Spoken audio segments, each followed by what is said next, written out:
Number one, put God first. Put God first in everything you do.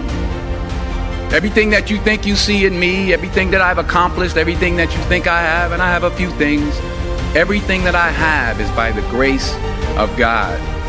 Understand that. It's a gift. 40 years ago, March 27th, 1975, it was 40 years ago, just this past March, I was flunking out of college. I had a 1.7 grade point average. I hope none of you can relate. I had a 1.7 grade point average. I was sitting in my mother's beauty shop. They still call it beauty shop now? What they call it now? Yeah, I was sitting in the beauty parlor. I was sitting in my mother's beauty parlor, and I'm looking in the mirror, and I see behind me this woman under the dryer. And every time she looked up, every time I looked up, she was looking at me. Just looking me in the eye. And I didn't know who she was, and I said, she said, somebody give me a pen, give me a pencil, I have a prophecy. March 27, 1975, she said, boy, you are gonna travel the world and speak to millions of people.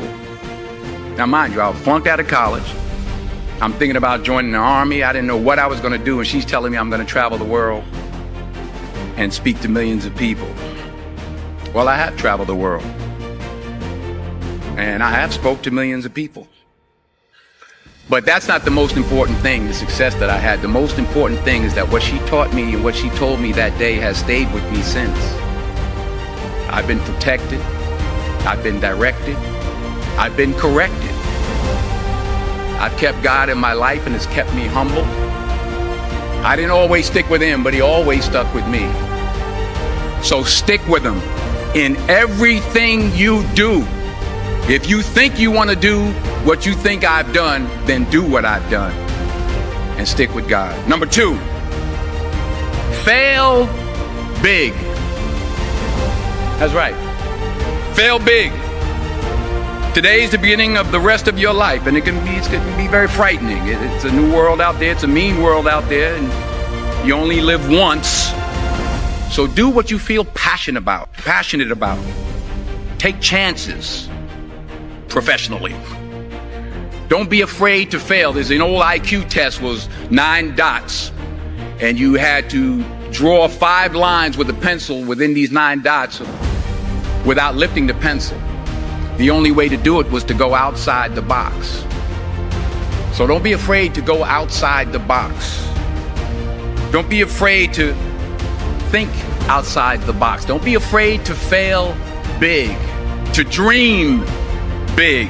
But remember, dreams without goals are just dreams, and they ultimately fuel disappointment. So have dreams, but have goals. Life goals, yearly goals, monthly goals, daily goals. I try to give myself a goal every day. Sometimes it's just to not curse somebody out. Simple goals, but have goals. And understand that to achieve these goals, you must apply discipline and consistency.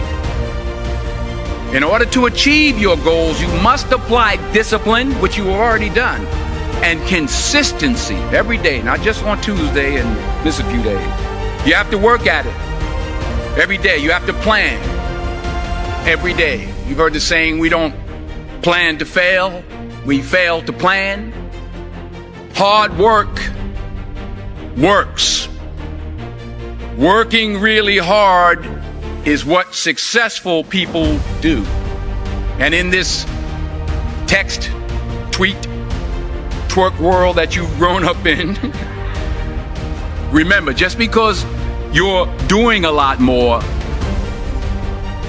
doesn't mean you're getting a lot more done. Remember that. Just because you're doing a lot more doesn't mean you're getting a lot more done. Don't confuse movement with progress. My mother told me, she said, yeah, because you can run in place all the time and never get anywhere. So continue to strive, continue to have goals, continue to progress. Number 3, you'll never see a U-Haul behind a hearse. I'll say it again. You'll never see a U-Haul behind a hearse. I don't care how much money you make, you can't take it with you. And it's not how much you have. It's what you do with what you have. We all have different talents. Some of you will be doctors, some lawyers, some scientists, some educators, some nurses, some teachers. Yeah, okay. Some preachers. The most selfish thing you can do in this world is help someone else. Why is it selfish? Because the gratification, the goodness that comes to you, the good feeling that I get from helping others, nothing's better than that. Not jewelry, not big house I have, not the cars, but it's the joy. That's where the joy is, in helping others. That's where the success is. Finally, I pray that you put your slippers way under the bed tonight, so that when you wake up in the morning, you have to get on your knees to reach them. And while you're down there, say thank you for grace. Thank you for mercy. Thank you for understanding. Thank you for wisdom. Thank you for parents. Thank you for love. Thank you for kindness. Thank you for humility. Thank you for peace. Thank you for prosperity. Say thank you in advance for what's already yours. It's how I live my life. That's why I am. One of the reasons why I am today. Say thank you in advance for what is already yours. True desire in the heart for anything good is God's proof to you, sent beforehand to indicate that it's yours already. I'll say it again. True desire in the heart, that itch that you have, whatever it is you want to do, that thing that you want to do to help others and to grow and to make money, that desire, that itch, that's God's proof to you, sent beforehand already to indicate that it's yours. And anything you want good, you can have. So claim it. Work hard to get it. When you get it, reach back. Pull someone else up. Each one, teach one. Don't just aspire to make a living. Aspire to make a difference.